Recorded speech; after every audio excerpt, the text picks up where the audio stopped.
Phrases to negotiate remote work in hybrid companies. So you've proven that you can work remotely. But now that your company is hybrid, flexibility feels harder to negotiate. Whether it's time zones, core hours, or equipment budgets, it often feels like leadership just doesn't get it. Attention remote warriors, tag your HR policy struggle in the comments. What's your biggest challenge when asking for flexibility? Welcome to Take English Pro. Shall we get started? The real problem: perception versus performance. Here's the truth. Most remote work negotiations fail because they're framed as personal preferences, not business value. Managers hear, "I don't want to come in," instead of, "I can perform better remotely." And remember, in hybrid companies, leadership often feels torn between fairness, collaboration, and culture. So how can you ask for flexibility and make it sound like a win for the business, not a favor to you?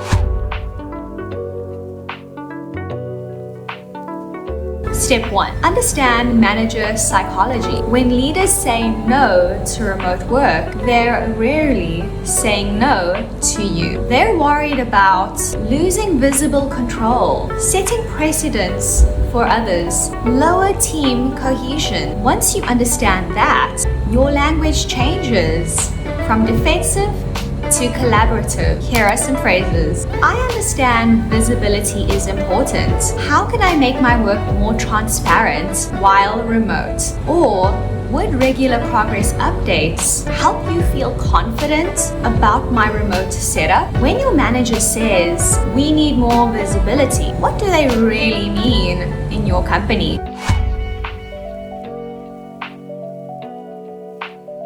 Step 2. The flexibility negotiation ladder.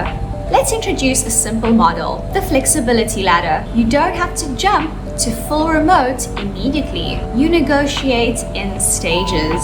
Number 1, schedule flexibility. The focus is to adjust core hours. An example phrase: could we align on a 4-hour overlap and allow flexibility outside those hours? Number 2, location flexibility. Focus on remote days or async work. A phrase: could we pilot 3 remote days for 1 quarter and review results? Number 3, resource flexibility. Focus on equipment and budgets. A phrase: could I allocate part of my stipend to ergonomic equipment or faster Wi-Fi?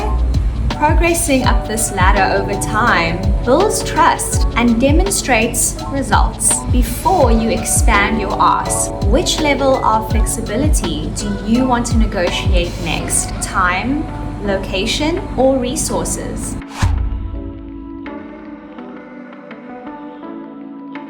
Step 3. Frame remote work as ROI, not a perk. Don't say, "I want to work from home." Instead say, "Here's what the company gains when I work remotely." Use numbers, outcomes, and evidence. Examples: working remotely saves me 8 commuting hours weekly. That's 1 full day of deep work. Or, by working in my time zone, I can overlap with EU clients for faster support. Leaders speak in ROI. You're not asking for flexibility. You're proposing business efficiency. If you could show 1 productivity improved by remote work, what would it be?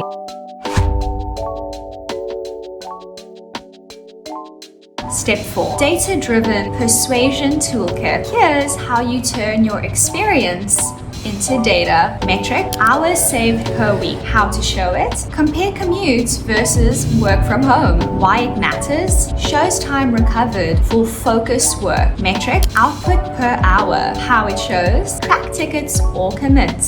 Why it matters? Proves efficiency. Metric: Collaboration quality. How it shows? Time survey or feedback. Why it matters? Shows maintained connection. Metric. Reduced sick leave. How it shows? HR record. Why it matters? Proves sustainability. Numbers make negotiation objectives not emotional. Since shifting to 3 remote days a week, my output has increased by 50%. Can we formalize this?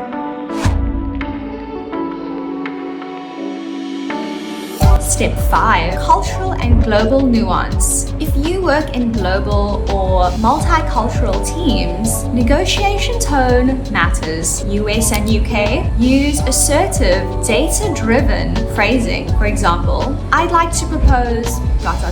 Asia use differential phrasing plus evidence. For example, would it be possible to explore ... Europe emphasize fairness. For example, to maintain parity with our global team, could we ...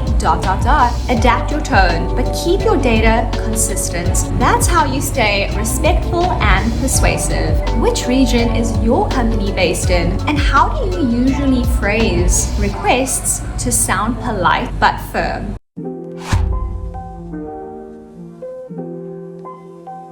Step 6. Handling pushback gracefully. Most pushback sounds like we need collaboration, or we need fairness, or we can't set a precedent. Here's how to respond. Here are some phrases. Could we test this arrangement for 3 months and measure results? Or I'll maintain daily visibility through Slack updates and async check-ins. These phrases will move you from asking for permission to proposing a pilot.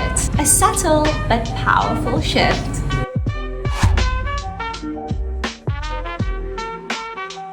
Step 7. Ethical and equity lens. Remote flexibility isn't just about comfort. It's about inclusion. People with disabilities, caregivers, or global contractors often rely on remote options to contribute effectively. Here's a phrase. Flexible work supports equitable contribution opportunities across teams and continents. This framing shows maturity. You're not just advocating for yourself, you're aligning with the company's DEI values. Have you seen remote flexibility help someone else on your team? Share one example. Step 8. Pre-meeting prep checklist. Before your next one-on-one, run through this quick checklist. Know your company's remote policy. Prepare 1 to 2 productivity metrics. Draft your flexibility phrase and identify your fallback option. Partial work from home, pilot, or staggered hours. Here's a phrase. I'd like to discuss optimizing my schedule for focus and collaboration. I've prepared a few options we can review together.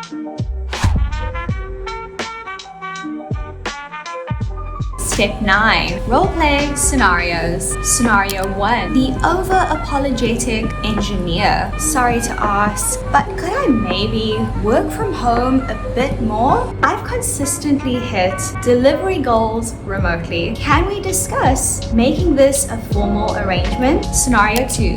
The overconfident remote veteran.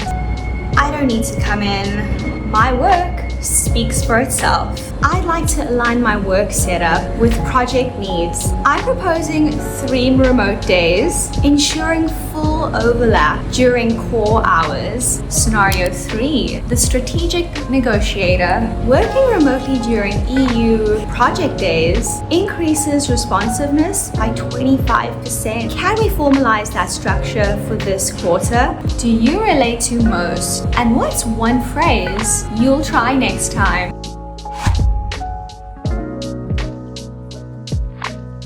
So remember, understand leadership psychology, use the flexibility ladder, frame requests as ROI, adapt to culture, handle pushback with data and empathy, and lead with inclusion. Remote warriors, what's your biggest barrier to flexibility? Company policy, visibility, or team culture? Comment below. And if you'd like my remote work negotiation script pack with tested phrases and time zones, equipment budgets, and async collaboration, DM me the word remote and I'll send it to you. If you liked this video or found it helpful, please like and share so more people can see this information. And don't forget to subscribe to Tech English Pro and follow along with our 30-part series, Better English in 30 Days for Tech Professionals. If you've made it this far, thanks for watching, and I'll see you in the next video.